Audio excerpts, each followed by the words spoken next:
Good evening, family and friends, and thank you for coming to another night with Repair, Restore, and Grow Black Communities in support of our weekly podcast, Behind Black Business, hosted by Gregory Sane. As you know, we are a grassroots organization, and we are working very hard to uplift our Black communities within the city of Chicago. In order to do that, we feel that we have to strengthen our businesses. We have to help repair, restore, and grow our Black businesses. And our organization is working to raise dollars to help improve our businesses in terms of their daily operations, in terms of their employee training, their marketing, and their decorum. And we're also working on some public policies that are going to positively impact not only the businesses, but ultimately our community as well. And through this weekly podcast, we are bringing our businesses to the community. We want you to get to know who these people are out here and what they are doing and what they have to offer. And we're also working to help these businesses to connect and support each other. Because as we know, capacity is a big problem in our community when it comes to businesses, because we don't have the number of businesses that we used to have.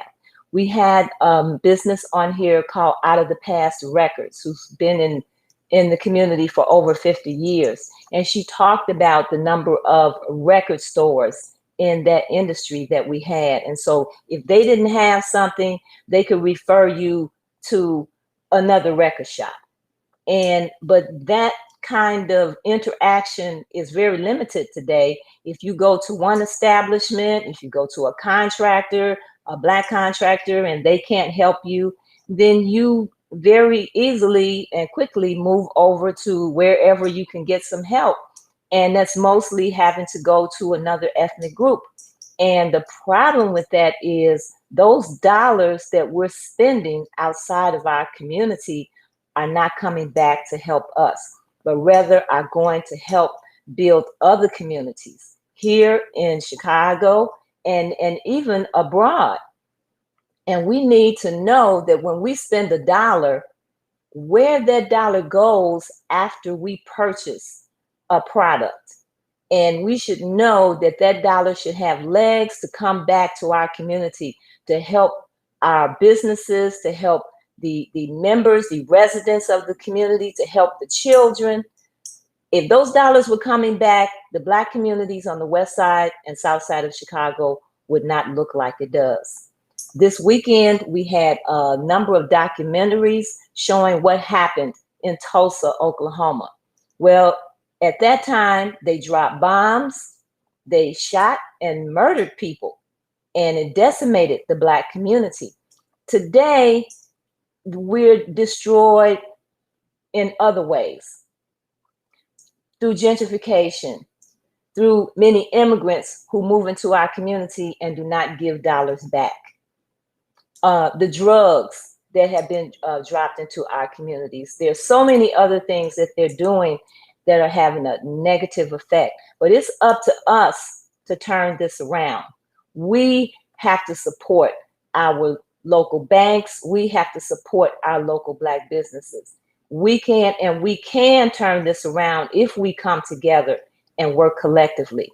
Every month, we're supporting a Black bookstore.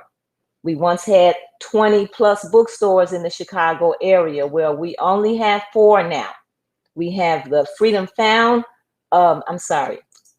Frontline, used to be called Freedom Found. but it is Frontline Bookstore in Hyde Park.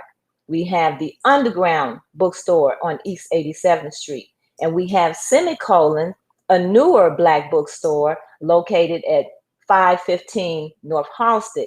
And then there's Afriware, who is on our website right now, who is in Maywood, but has tentacles throughout the South Side and the West Side of Chicago, and in support of so many things that we are doing. And so next week, Semicolon will be featured on our bookstore, on our website, with a list of must reads. And we will also have a book giveaway at the end of the month. And why are we doing this? Not only because we want to support our Black bookstores, but because we want our people to read and to become knowledgeable and independent in your thinking, and not feeling like you have to have a leader to tell you or what to do or when to do and how to do it. But you can come to conclusions and use your own ability to think critically and figure out what's going on. But you have to have the appropriate information to do that. And there is a wealth of information, knowledge, history, and perspectives in our Black bookstores. And so before you run to Amazon, know that we have 4 Black bookstores in Chicago that you can support.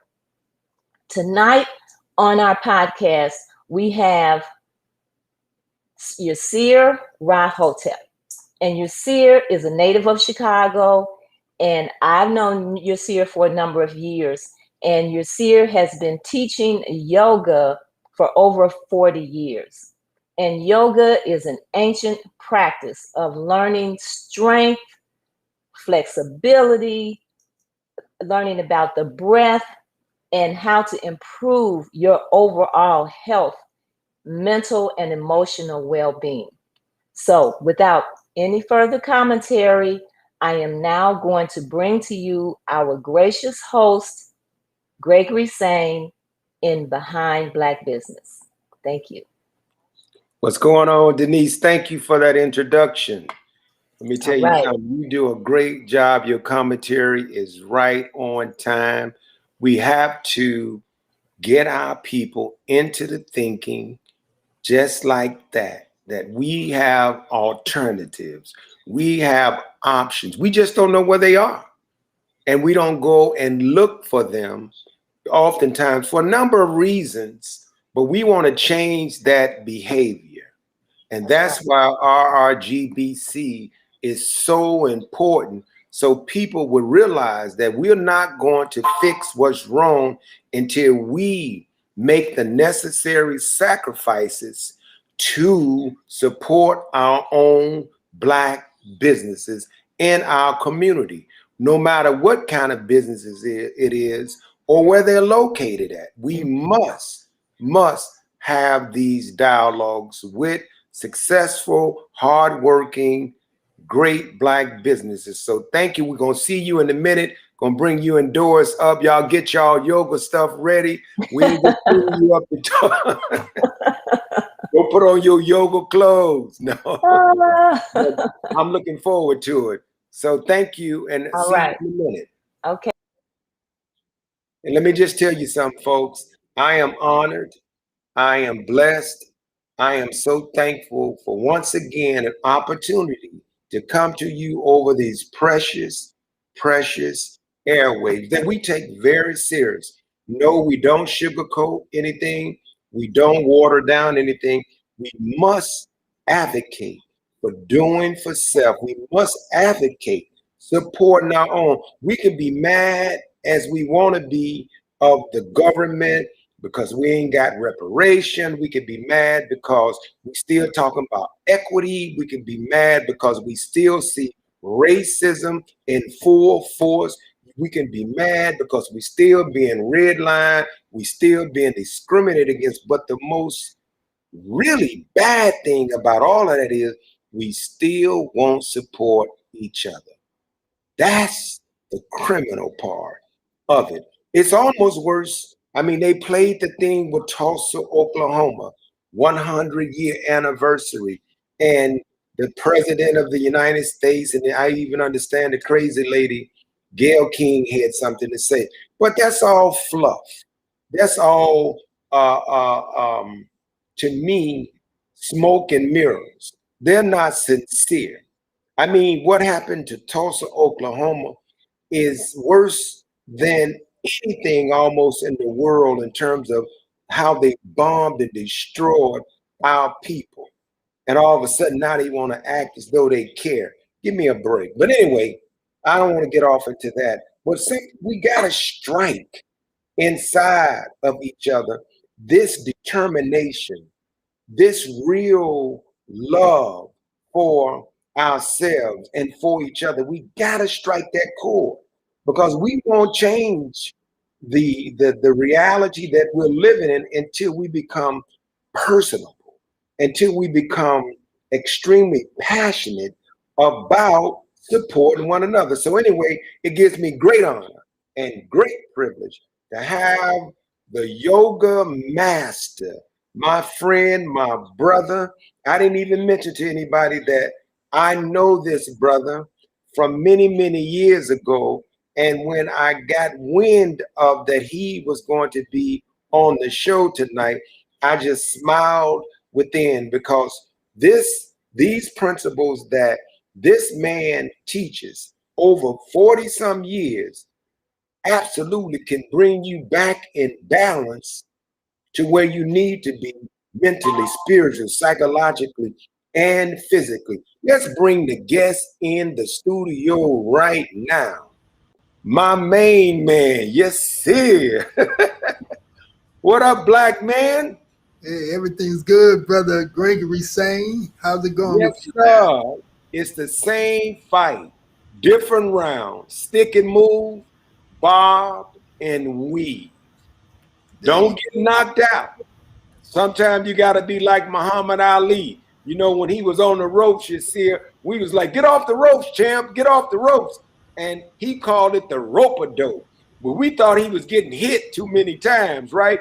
But that was a strategy to win that particular fight. You know what I mean? But he took some punishment. So we just have to be very strategic if we're going to get out of this condition. But man, let me tell you something. It's been a long time. I worked with this brother when I was with the Chicago Urban League, and we were doing an amazing mentoring program, working with young children who were wards of the state. So this man right here is not just a yoga instructor, but he has I think you still, I mean, you never lose that social service background as you did many years ago. And you were doing yoga then, you know, you go all the way back. And I remember our brother, the brother that did the, down on Michigan. Dr. Yirser Ra Hotep. Dr. Yirser Ra Hotep. When did you guys work together? Was he your instructor? How you, first of all, how you doing? I'm doing good. I'm doing fantastic. Yeah. Good, good. So you've been doing this. Is it Kemetic, Egyptian, African yoga, or how do you describe it? Well, it's all of that, but it's ancient Kemetic yoga. So that's what I call it, Kemetic yoga, because it's yoga that has its origins in Africa and specifically in the place in Africa that we call Egypt. But in the past, in the ancient times, Egypt was called Kemet, which means the black land or the land of the blacks. And so what I did with Dr. Hotep, who was my instructor, was that we did research into the African origins of yoga. And we concluded that people in ancient Egypt practiced their own form of yoga. And so that's what we sort of call Kemetic yoga today. And so it's referring to the philosophy, the movements and postures, the techniques, the spiritual principles that our ancient ancestors practiced back then. And we also see that yoga is throughout Africa. The word yoga is Indian, right? But the idea of doing yoga movements, postures, breathing exercises, meditation, and the idea of having a philosophy that connects you with the cosmos and connects you with the creator and with nature, that is not Indian. That is universal throughout most human cultures, but particularly in Africa, because everything began in Africa. That's right. So it's just pretty much obvious that something like yoga, even though the word itself may come from India, the practice of it, the idea of it, originated in Africa. And the original people in India, they came from Africa. That's right. That's right. But so when you talk about the spirituality part, but before we get deep into that, because I see understanding the history of this, really the power of yoga. You've said so much, and it makes me really, really believe that if we understand the principles, Yirser, and how it could align us back to the balance that is so much missing in our lives. And I mean, we talk about the health part of it, the psychological part of it, the mental part of it, the metaphysic part of it, and just the scope of yoga. Do you believe that it in itself, understanding yoga, is beyond just an exercise of stretching, but is absolutely powerful in many ways that affect our lives? Yeah, well, yoga, a lot of times when you say the word yoga, the first thing people think about is like doing different positions or postures, or what they call stretching or standing on your head and stuff like that. That's not that is a tiny aspect of what yoga is. Even in India, they say that there's 7 limbs to yoga, and doing the different positions and stuff. Well, they say it's 8 limbs. So, and doing postures and movements and positions, that's only one of the 8 limbs, right? And so, and so the primary purpose of yoga, the primary benefit of yoga is self-development, helping you to become a better person, helping you to live your life more efficiently, helping you to achieve your goals in life and to fulfill your true destiny. Number one, to know what your destiny is and who you really are. And number two, to fulfill that destiny and to become what we call self-realized, right? So self-realization is understanding what your true nature is. You know, our true nature is that we are God-like, right? We are connected to the Creator. We are divine. And so sometimes people say these words, but how do you operationalize that and actually fulfill that in your life?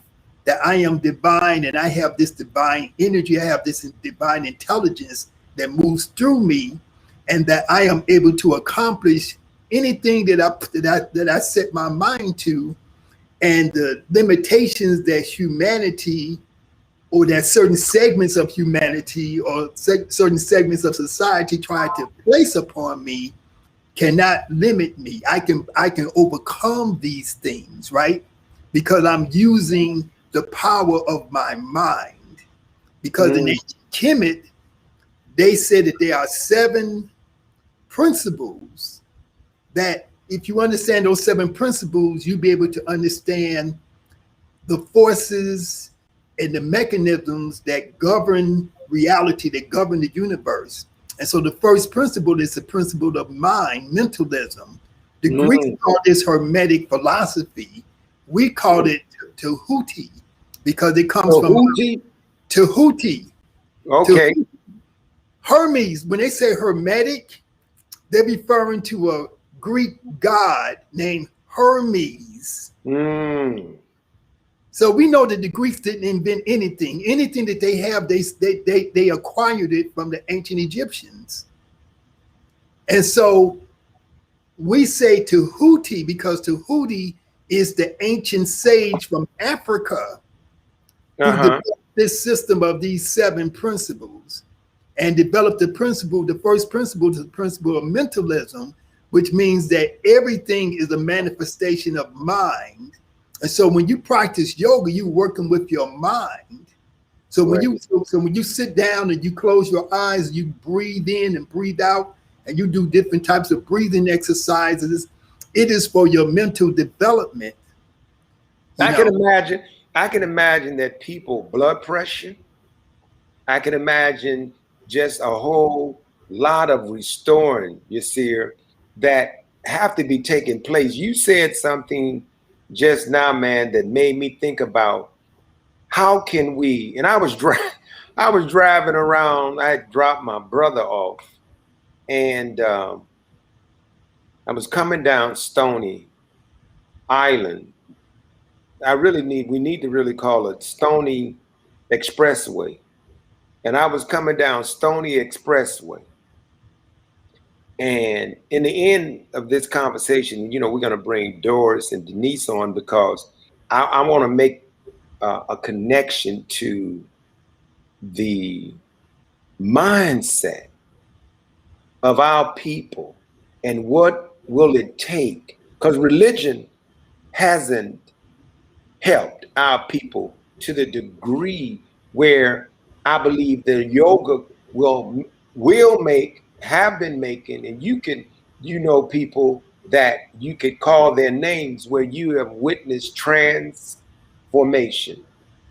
You have witnessed transformation where they came in one way and they began to self-realize, as you said, self-actualization. All of that realization about who we are, the ancient us. Because when you look at our people here in America, here in Chicago, and our behavior, our attitudes, etc., it's out of line with our nature that you're talking about. Yeah, well, just to put it real simply, part of teaching Kemetic yoga, the emphasis on Kemetic yoga is self-development. So let's give you an example. We work with children, right? We work with children. You work with children. I work with children all of my career, right? And so when you take a child and you say, okay, now sit down and concentrate on your breathing. Breathe in slowly, breathe out slowly. That's yoga.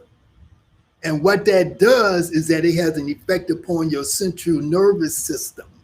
It causes your blood pressure to lower. It causes your thoughts to become more focused, because when you breathe in and breathe out, you're trying to help the person to release. Every time you exhale, you're letting go. You relaxing your face. You relaxing your shoulders. You relaxing your neck, your back, your legs, right? You're relaxing everything. And so that slows down your heartbeat. It slows down your breathing, and it allows you to concentrate and focus better. So you take a child, so you do that with a child or a teenager. And then that child or teenager goes to school. They're going to perform better in school because they're going to be more calm.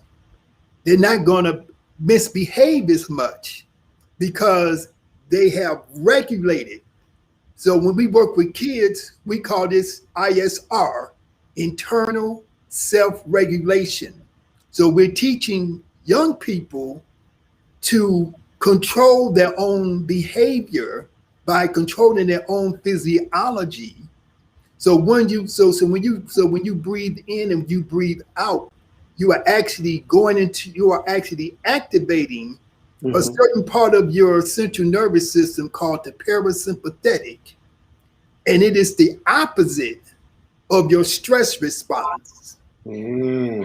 So nice. So every time you breathe in and breathe out slowly, you are deactivating stress. When we say stress, we're talking about anger. We're talking about disappointment. We're talking about self-doubt. We're talking about anxiety. You know, all of those things, right, that limit you. If you have fear, if you have anxiety, if you have self-doubt, if you have low self-esteem, it's going to affect your ability to fulfill your own destiny, to know who you really are, to reach your full potential. And that's why, I'm thinking about all of this medicine that they give people who are experiencing those very things that you just mentioned. Anxiety, they got pills. Here's a pill for stress. Here's a pill for this. Here's a pill for that. When in fact, there's a natural way of dealing with that. Going back to the children real quick, how young of a child do you or have you worked with as far as yoga is concerned? It'd be nice, those children that we know and that we've worked with, if they really had yoga inside of the schools, it appears to me, I believe firmly, that we'll see a whole different outcome. We'll see a whole different child, because something is gravely wrong, and it's not just what they are being taught inside the school. They really don't realize who they are and their full potential. Not talking about a diploma or getting an A on a test, but changing their attitudes about their gifts, their skills, their abilities, and realizing that they were born with purpose. They were born to make a contribution. They were born, as our people built the pyramids, as our people have done all of these amazing, wonderful things. Here we are today. So do you think, but going to the question, what's the youngest person you've taught yoga? The youngest that we begin working with children is inside of the womb. Jesus Christ. What about them bad 2-year-olds? so it's inside the womb. So it is like called prenatal yoga, which is very. Pregnant women come to the yoga class. Yeah. Wow. And it makes it because the stress and the trauma that we experience is inherited from the experiences of our parents. Carried by the mother. We're inside of our mother. So if our mother is experiencing,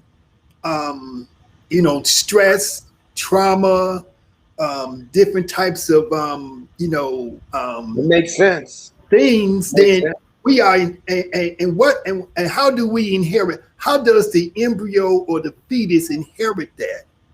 It is because of the physiology of the mother. When the mother gets upset, when we say somebody is upset, somebody is stressed, all that means is that there are certain chemicals that the body is creating that makes you feel stress. So when you relax, those chemicals go away. So when you are under stress, those chemicals go into the baby. So when the mother is stressed, the baby is stressed. And that's why they say people have chemical imbalances, right? That's the first thing they say they have.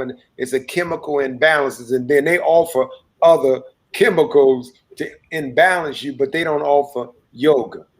Right. So if somebody, if you under stress, that means that your body is, that you on your kidneys, right? You have little glands called the adrenal glands. The adrenal glands secrete adrenaline. Adrenaline is composed of norepinephrine and epinephrine. Those two chemicals increase your blood pressure. Those two chemicals cause your blood circulation to go into your extremities, into your arms and your legs, to get you ready to fight or run away. Fight or flight. Fight or flight. So all of these things are chemical reactions within your body. Controlled deep breathing creates relaxation. it decreases, it dials back the production of adrenaline, and it causes your body to produce other chemicals that makes you feel good. What they Wow. call dopamine, right? Just like Wow. the name, it's dope, but it's dopamine. Dopamine makes you feel calm. Dopamine makes you feel good. It takes away your pain.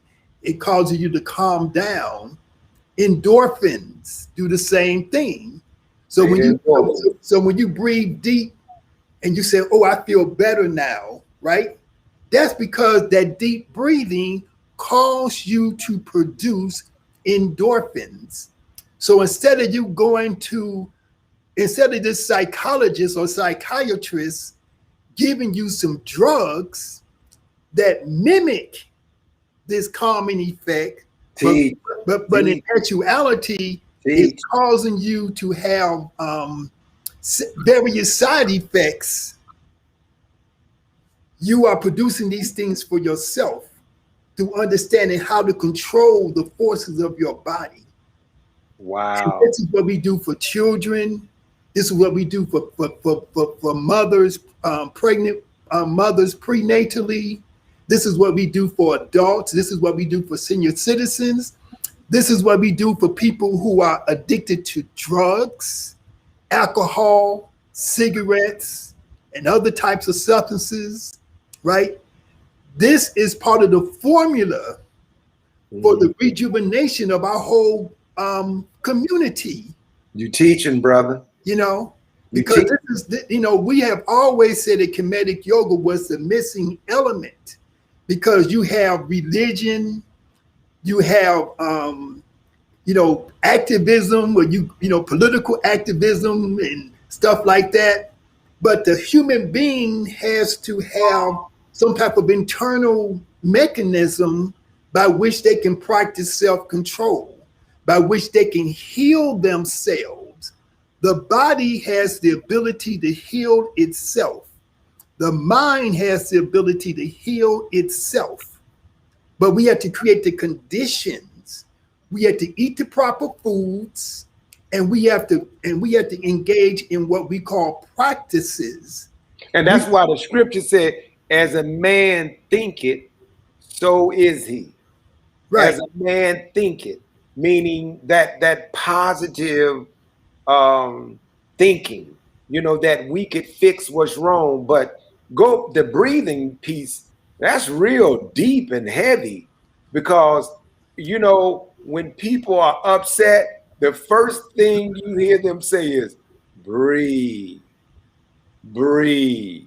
I mean, to bring them down, you know, to calm them down, breathe, because you can't get them back into no conversation or in control until they start breathing. You cannot start to, you said, as a man thinketh, right? You cannot think if you are upset. Teach. You cannot think before you breathe. Even in the Bible, it said that in Genesis, it says God took dirt, he took the earth, and he shaped it into the shape of a person, and then he breathed the breath of life. The first thing you do when you come into the world, you take your first breath. That's right. While you are here, you're breathing all the time. When you leave the world, you take your last breath. You expire, you exhale. And so in between the time that you're born and the time that you make your transition and leave this plane of existence, you should be practicing breathing.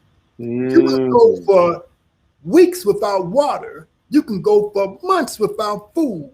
You can only go for 5 minutes.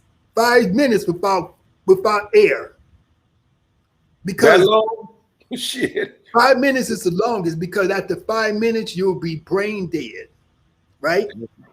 In general, you know, that's a general rule of thumb. Yeah, the truth.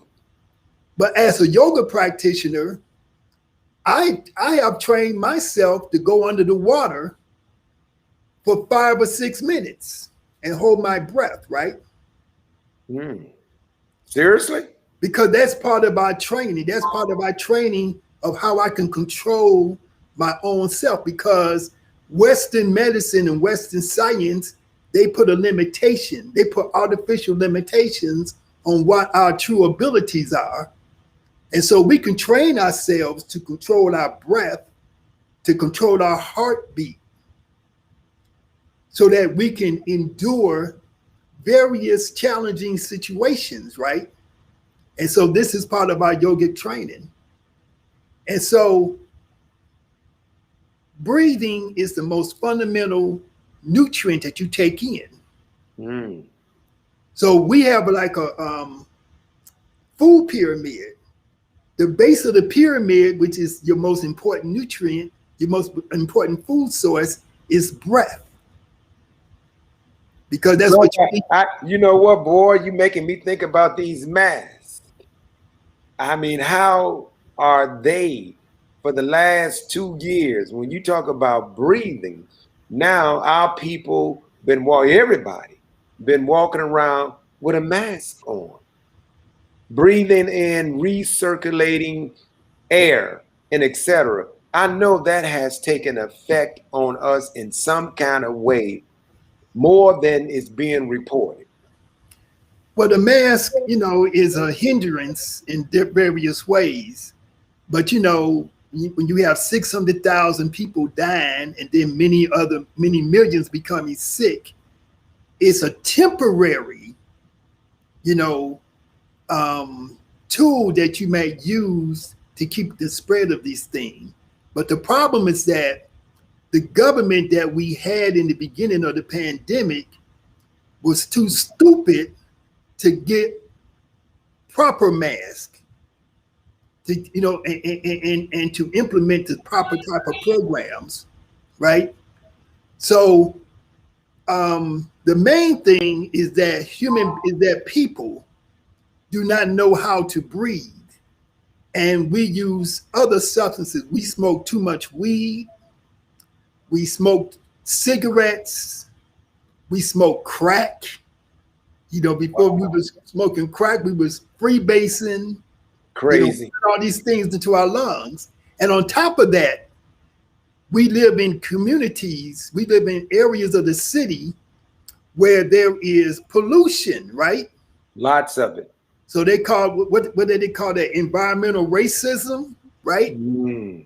So we get pollution from the water, from the air, from these different towers and these different cables that run, that emit all these electromagnetic signals, all of that stuff. So we have higher rates of asthma, right? Everybody got asthma. So we need to learn how to breathe to counteract the asthma. We need to learn we need to practice controlled deep breathing. The first thing we do in yoga is that we teach people how to do something called the cleansing breath.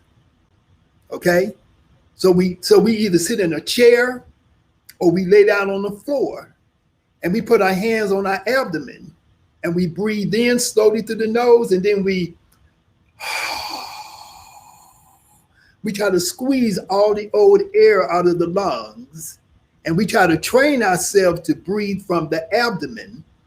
When you go to the Boy Scouts, or you go to the military or something, or you go to gym class, they tell you to breathe in. They say, breathe in and stick up your chest. They're telling you how to breathe upside down. You're breathing backwards. When you breathe in, you should expand your abdomen, because we're doing abdominal breathing. We're doing diaphragmatic breathing. So the difference is that if you take water and put it into a glass, it fills the glass up from the bottom up. When you breathe, you should breathe from the bottom up, not from the top.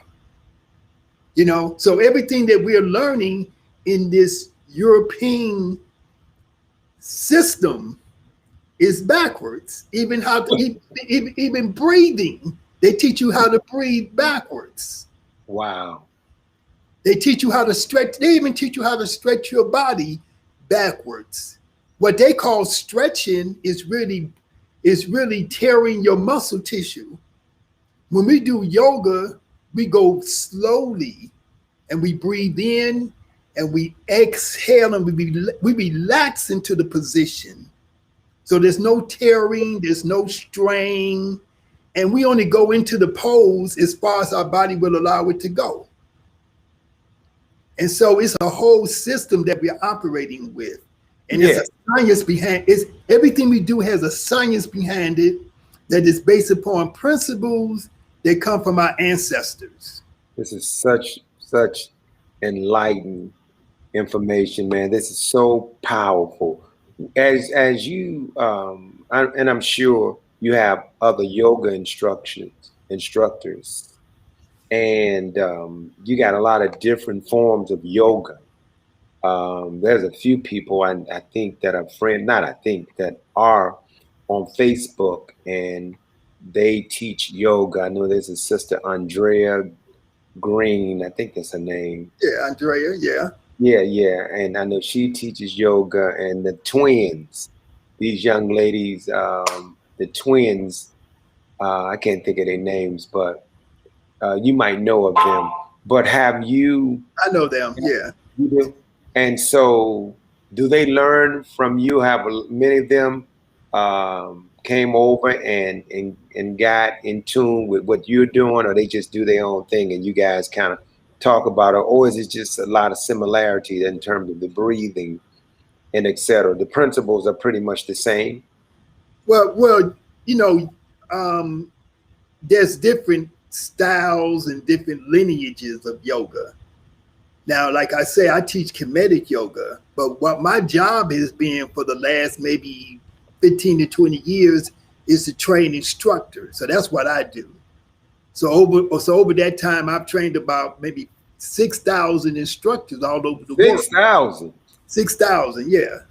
And that's not really that many compared to how many yoga teachers that they really are. How many in Chicago? That's not just here in Chicago. Is that all over the country? No, that's not in Chicago. That's all over the world, from New Zealand and Australia to Brazil to you travel these places, you go over there and you teach it right there? Yeah. Wow. Yeah, that's what I do. Yeah. I've been all over the place, you know, teaching, doing teacher training programs, and then people come to me. I've traveled to Europe, like I say, the South Pacific, Australia, New Zealand, Brazil. You know, we got about 60 instructors in Brazil, Jamaica, Cuba, all over. So you need some help. That's what you're trying to. You telling me you need you need some help, somebody to carry the bags and etc. Look, what are the organism? You know, our organs in our body. Yoga, how does it affect our organs? Okay, so of course the first organ is going to affect is your lungs, right? But your lungs are very important because your lungs are what you call your respiratory. Now let's look at the word respiratory. RE is the beginning, right? That's the prefix. RE means to do something again. And then the next word in there is spirit. Re-spirit, ori. So every time you take a breath, you are re-spiritizing yourself. Because when we use the word spirit, we're talking about energy. And like I say, it said, in the beginning, it said God took the earth and breathed the breath of life into it and made a human being, right? So what makes a human being is that we have breath in our bodies. And so the first organ that's going to be affected is the lungs. What's important about the lungs is that the controlled breathing is going to allow you to affect your other organs. So because your respiratory system is both voluntary and involuntary, right? If you eat some food, your food digests automatically. Your heart beats automatically. Your liver works automatically. Your kidney work automatically. You don't tell your kidneys what work, or then you don't tell them like to stop working. When all of these different organs respond automatically. So your breathing helps you to be able to affect the functioning of your other organs. Now, when you're doing a yoga position, like say you're doing a twisting position, you are massaging your internal organs. So you're helping to squeeze and When you do a what? A twist? A twist, like a I don't know if you can see me, but if you do like a spine, if you do like a spinal twist position like this, right? And you breathe in, you breathe out, and you twist your upper body from your lower body. Then you turn your head to the front, you turn your head to the back. You know, that's it's a very basic position, but it's good for your liver, okay? Because you know the liver can become hard, right? If you drink and eat the wrong type of foods, you put a lot of fatty stuff into your diet, so your liver can become hard. That's what they call cirrhosis. The cirrhosis means scarring of the liver. And so when you when you do those positions, you squeeze. The organs should be pliable. They should be able to be squeezed and compressed and expand back out, right? And so by doing that twisting motion, you are squeezing them. It's like you're squeezing them back and forth, and that's increasing the blood circulation. So each one of your organs has its own circulatory system. It receives blood, and it receives blood, which carries oxygen and nutrients, and then it takes out the toxins.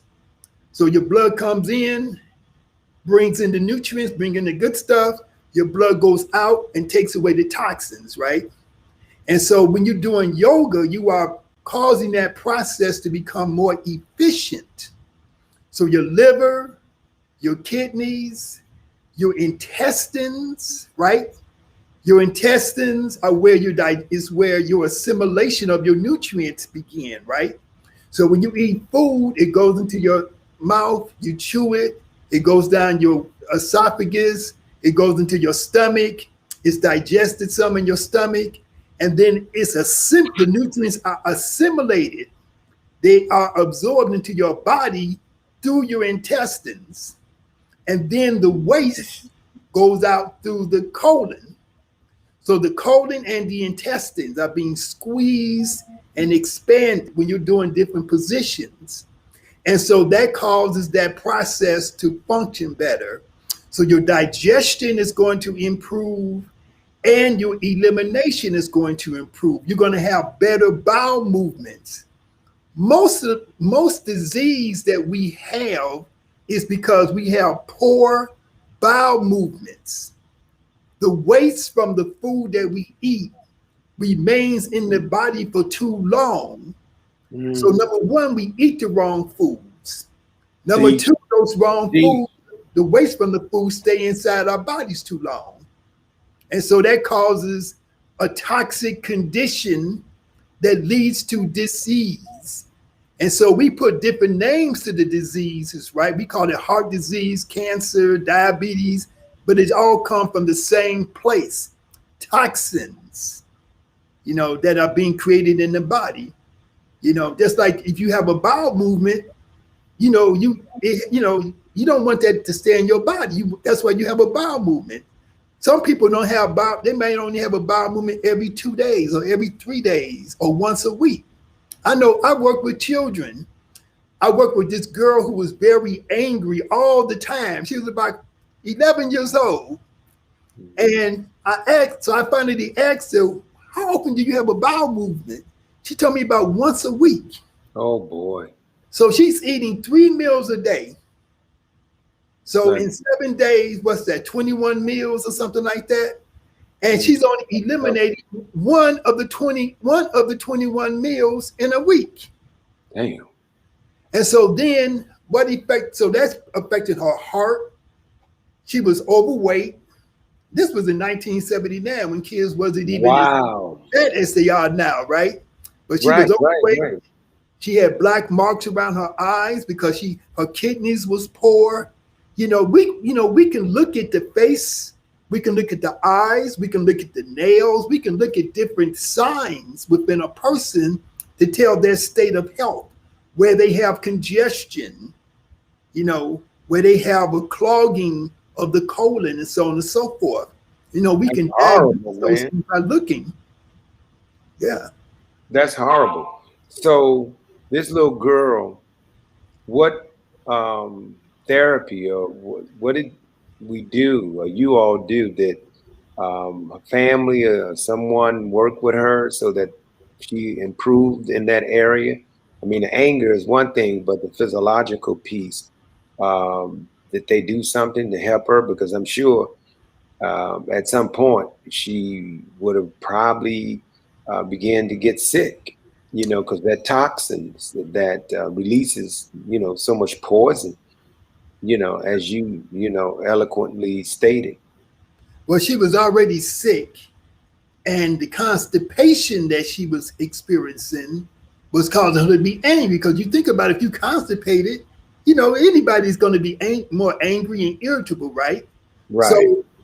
So this was a program I worked with at the Better Boys Foundation, right, over on the west side. Better Boys Foundation. Better Boys Foundation, and when did you work with the Better Boys Foundation?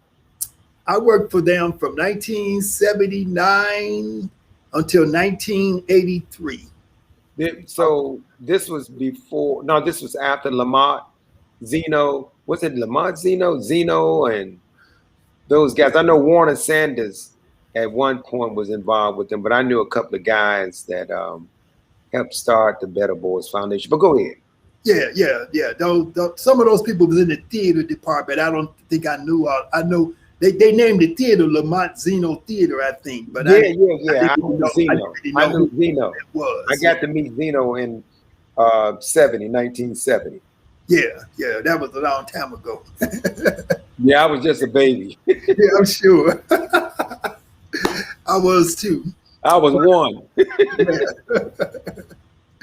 But the program, let's talk about social work, right? So we had a program where it was called Project Lead, and so it was a cultural arts program.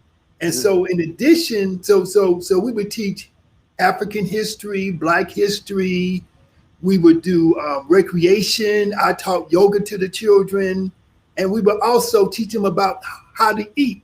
So we helped this little girl drink water first of all, do her breathing exercises, eat more fruit, eat less meats and other types of foods. We work with the parents to educate the parents about nutrition and things like that, right? And so our approach was that we're trying to use a holistic approach to help a young person to become more healthy and to understand their own self and to see the connection between their own behavior and what they put into their body. Now imagine, before we get, let me bring in Doris and Denise for the next, until we close out. I want to bring them on. If the producer can get Doris and Denise in. I don't know. Let's see if we can get them in. I see. Okay, there they go. They were doing yoga as you were speaking. They was doing their breathing and stuff. I was doing the breathing. I was breathing.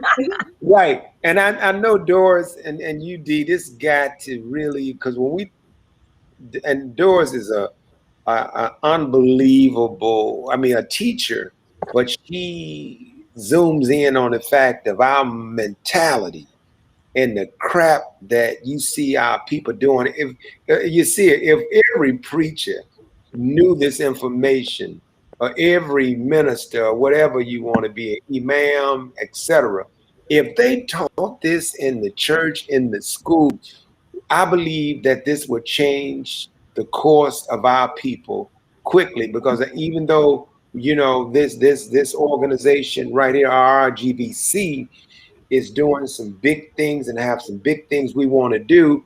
But if our people are out of balance, are not aligned with the central Kemetic, ancient African knowledge of who we are, and you connected to breathing with yoga, etc., and you think about all of the great benefits that you've articulated tonight, I know Doris, how she thinks in terms of what, and this is some Doors would say, what in the hell is wrong, Brother Gregory? What our people is what you see us saying, they not breathing. That's where you see it. Go ahead.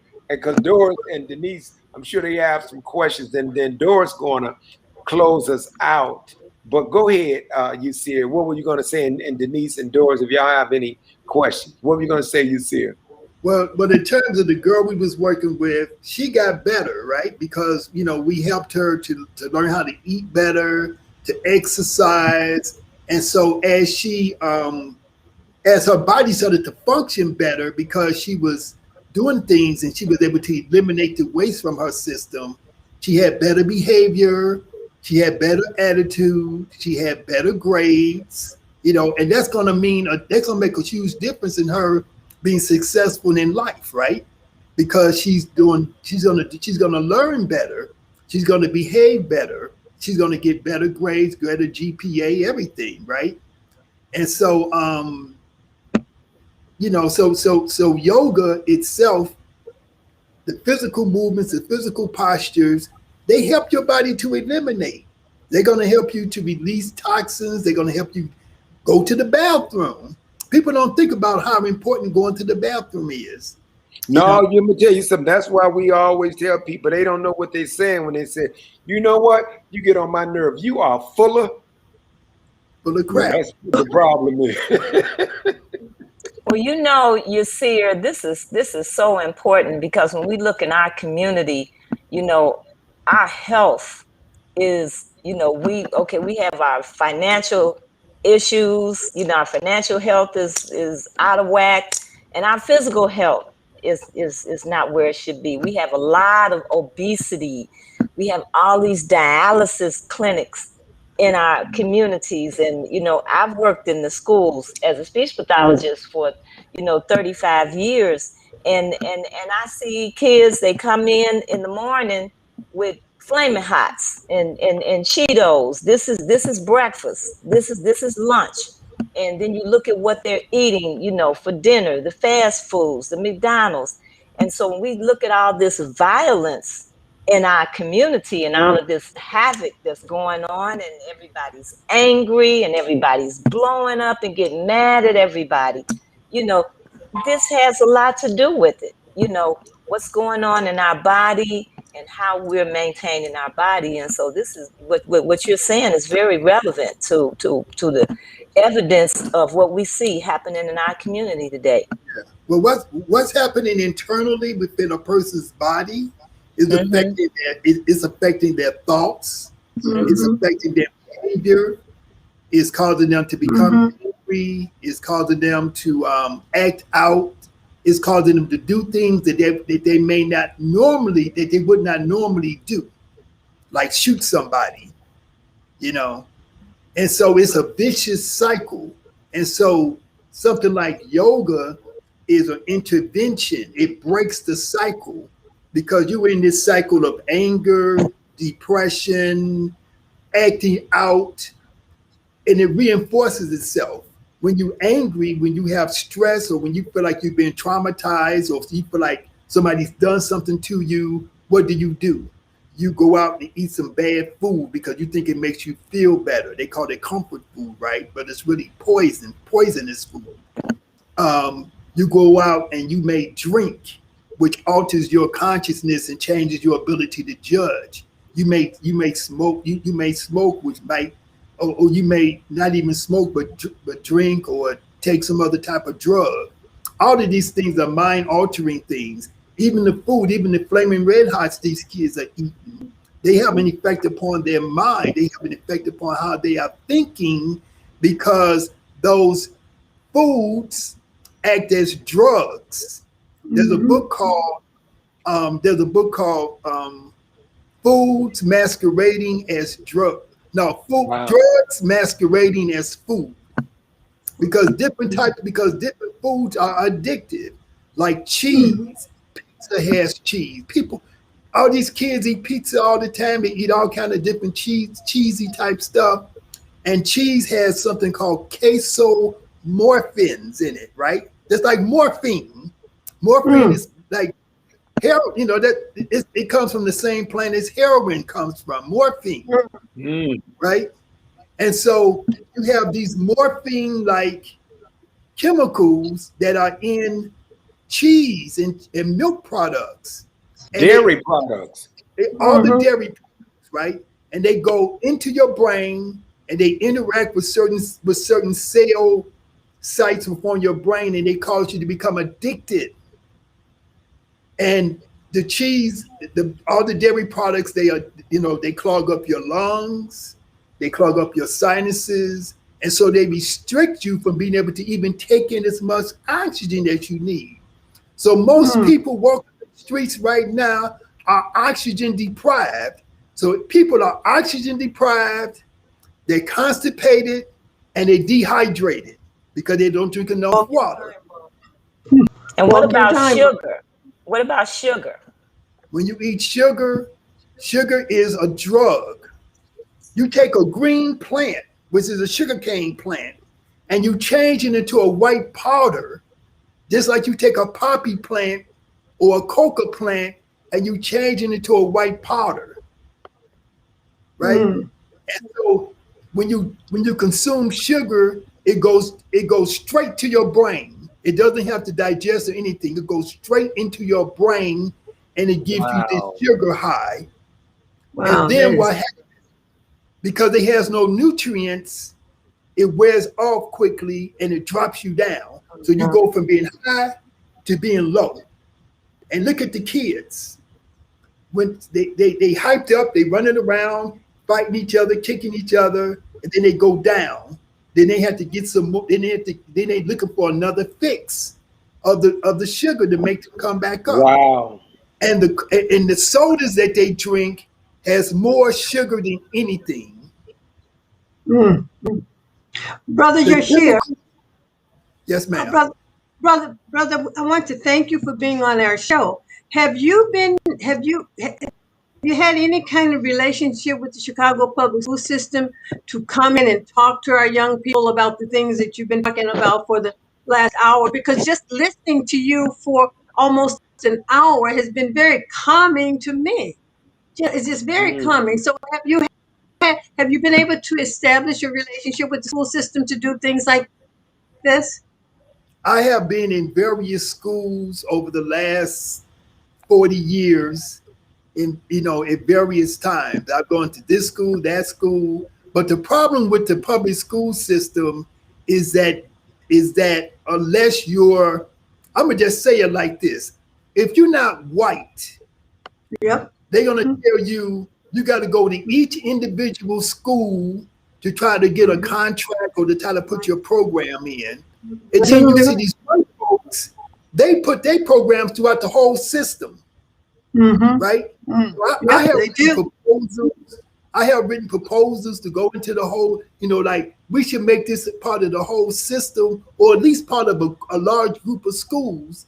And it's always, oh, we don't do it like that. You got to go to each individual school and talk to each individual principal and all this kind of stuff. And then I see these white groups, they go in and they, and they have this watered down type of thing that they do. Like Maggie Daily program, and etc. They make that a requirement after school. But the Chicago Chicago public schools are just the killing fields for our children. And with the special education, that is just money for big farmers. All of the things that you talked about, if we did it naturally, a lot of these children would not be having a lot of the problems that they're having. But by design, it is by design this is happening.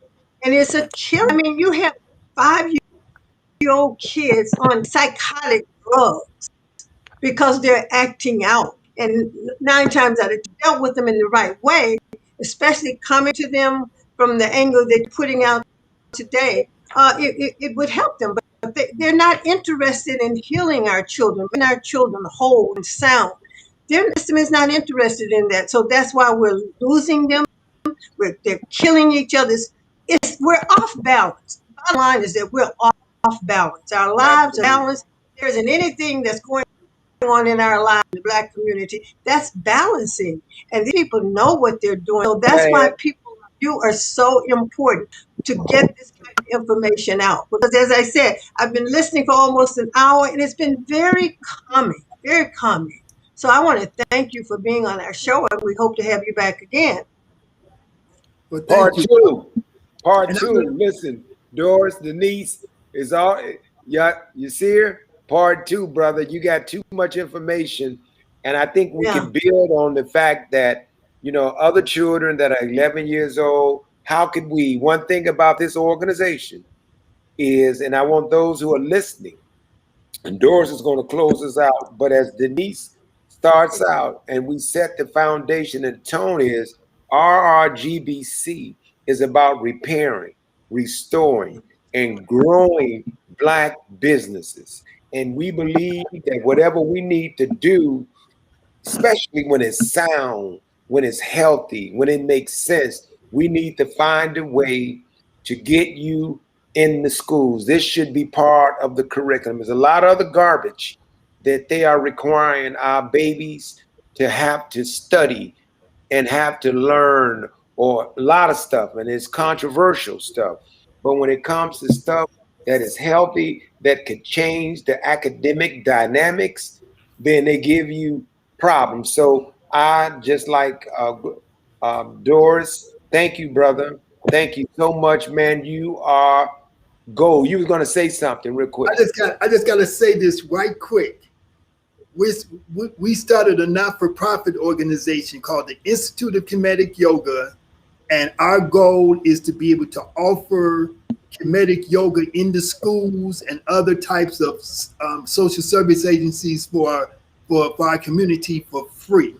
Okay? How can people find that? How can people find it? They just got to find me, How could they find you? I have a website called. This website is on the KemeticYogaSkills.com. The other thing is that we have Soul Yoga Fest coming up. It's a Soul Yoga Fest. Yeah, it's a free yoga festival that we do every year. Nobody knows about it. The media doesn't cover us anything. We have thousands of people coming out, and we've done this all over the country and all over the world. And this is going to be July 9th and 10th. July 9th, we're going to have a awards dinner. So we're going to honor Usini Perkins, Brother Olaminji, Sister Yaounde Olu, Hunter Adams, many other people at our dinner, right?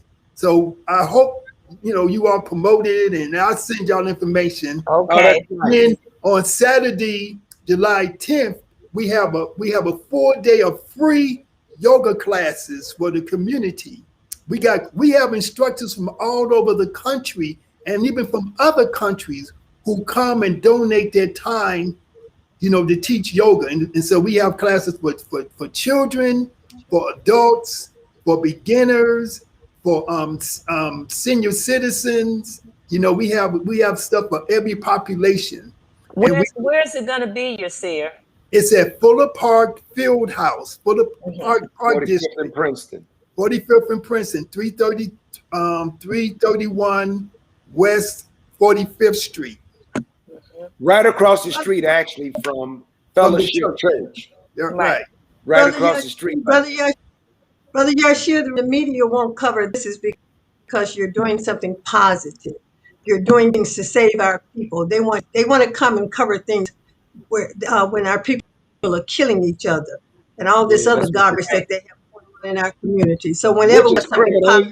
That's so, yeah, Doris, isn't it so criminal? And we know it, and we still allow the media to get away with that, man. But I'm happy to hear that you're honoring my man, Usini Perkins. Man, I love him. And Ola Minji calls me every week. So some good people, man. But Doris, what you gonna say? And then you can close us out, Doris. Thank you, brother.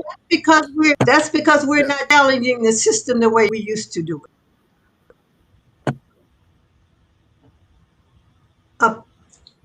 Family, this is what we do every Tuesday night. I'm sorry, every Wednesday night, we bring to you our businessmen and women who are doing great things in the community. Our main goal is to repair, restore, and grow Black communities. At the same time, we're repairing our people, because our people are really in trouble across the board. So that's why we're so dedicated to what we're doing. And we want you to continue to support us by going to our store at rrgbc.org. We have sweatshirts, we have mugs, we have masks on our website at our store. Please take the time and go to our store, rrgb.org. Buy one of our products, give it to someone if you don't need it, in order for us to get the word out.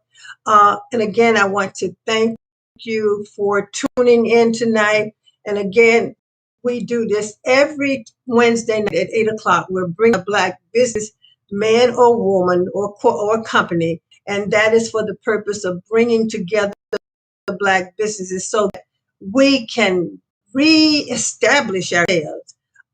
As it was mentioned earlier about Black Wall Street, it was absolutely very emotional for me to see what white supremacists did to that vibrant town. And that's what they do when we become successful.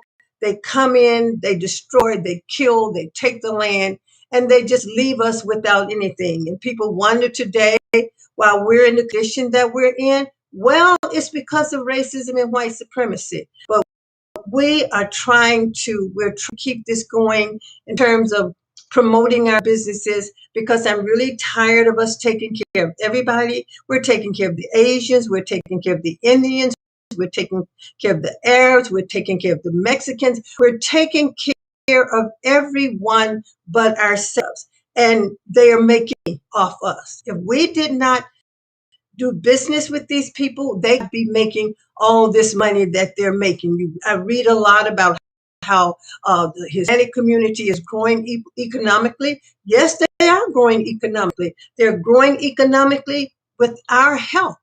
And at the same time, we're losing wealth. So we will continue to do this. We want you to watch our program, our podcast every Wednesday night at 8 o'clock. And just help to support us, help to get the word out there, because again, we want to repair, restore, and grow Black communities, and at the same time, repair, restore, and save Black lives. There's so much negative stuff going on in our communities, and we have to change this. We have to do it for our children. Because they are the future.